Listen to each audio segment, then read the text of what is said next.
We're broadcasting from the Republican National Convention in Milwaukee, Wisconsin. I'm Amy Goodman. J.D. Vance wants police to track people who have abortions. That's the headline of a new article just published by the investigative news outlet The Lever, which looks at how Vance pressured federal regulators last June to kill a privacy rule that prevents police from accessing the medical records of people seeking reproductive health care. We're joined now by the report's author, Veronica Riccobene. She's a producer and reporter with The Lever. Veronica, lay out what you found. Hi, Amy. Thank you so much for having me on. First off, the Biden administration last spring proposed a rule in its draft form expanding HIPAA protections under the Department of Health and Human Services. Traditionally, HIPAA protections, which keep medical information private, don't extend to law enforcement investigations. So if a criminal investigation is open, police can subpoena for records, for medical records. However, the Biden administration, the rule which was then proposed at the time, makes it so that not even police can access reproductive health records specifically. This rule was made keeping in mind that states like Alabama have passed laws making it illegal for women to leave the state to obtain abortions and seeking to criminalize abortions. After this proposed rule was introduced by the Biden administration, J.D. Vance, along with other congressional Republicans, wrote a letter pressuring the administration to repeal this rule. They said that it was an overstepping of HHS's bounds and an inclusion on congressional authority.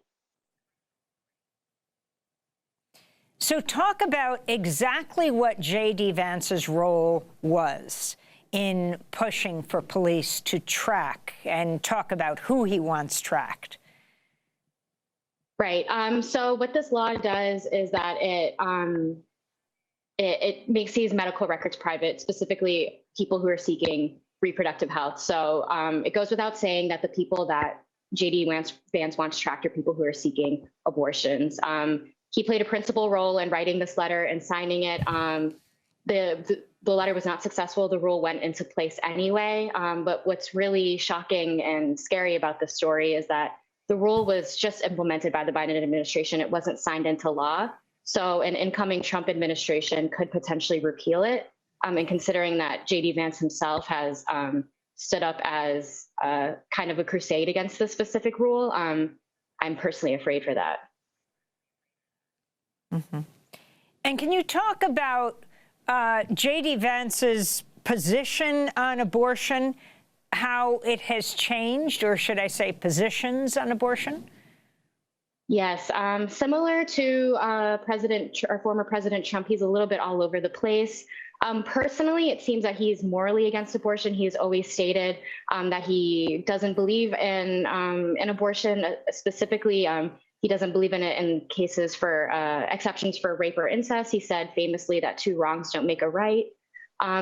Gearing up to his announcement, though, he kind of leaned back a little bit on the anti-abortion rhetoric. He recently, though he supports a national ban of 15 weeks, he recently told George Stephanopoulos that he doesn't support a ban against the abortion pill. He also said that he believes it should be a state issue, doesn't support a national abortion ban. That being said, his support of breaking down this rule would essentially make abortion illegal everywhere. So what he says he believes and what is actually in paper is quite different. I want to go to a clip you just referenced. Speaking in 2021 to Spectrum News in Ohio, J.D. Vance was asked whether he supported abortion exceptions in cases of rape and incest. Two wrongs don't make a right. At the end of the day, we're talking about an unborn baby. What kind of society do we want to have? A society that looks at unborn babies as inconveniences to be discarded? Should a woman be forced to carry a child to term after she has been the victim of incest raped. Look, my view on this has been very clear, and I think the question betrays a certain presumption that's wrong. It's not whether women should be forced to bring a child to term, it's whether a child should be allowed to live, even though the circumstances of that child's birth are somehow inconvenient or a problem to the society. The question really, to me, is about the baby. We want women to have opportunities, we want women to have choices, but above all, we want women and young boys in the womb to have the right to life. So that was J.D. Vance in 2021, calling rape an inconvenience, Veronica?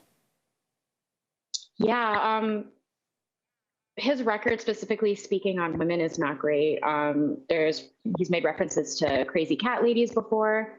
It seems that he has like a very strong moral position that abortion is murder, and he wants to follow through on that by criminalizing it for everyone who seeks one and anyone who helps perform one.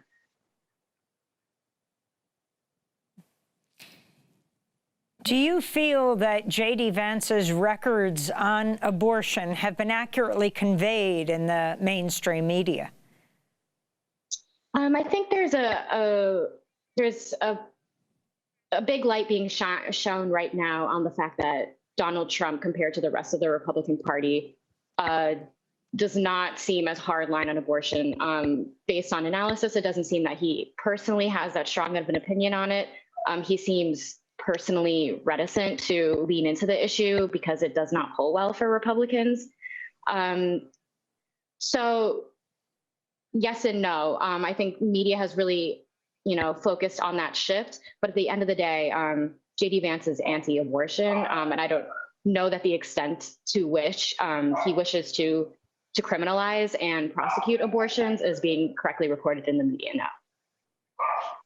And finally, can you put this in the bigger picture, post-Dobbs, post the overturning of Roe v. Wade, which President Trump has proudly talked about his Supreme Court that overturned Roe v. Wade, though there's a lot of talk of this in the Project 2025. When it comes to the much smaller Republican National Platform, abortion is only referenced once.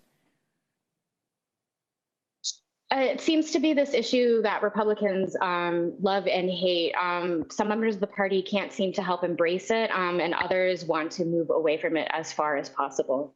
What we do know in the Project 2024 or Project 2025 plan outlined by former members of Trump's administration and the Heritage Foundation, there is an active plan to expand the CDC surveillance powers over abortion. People behind Project 2025, conservatives, want to track people who have abortion. They want to know who is performing abortions, and ultimately with the purpose of prosecuting is the future we're going towards.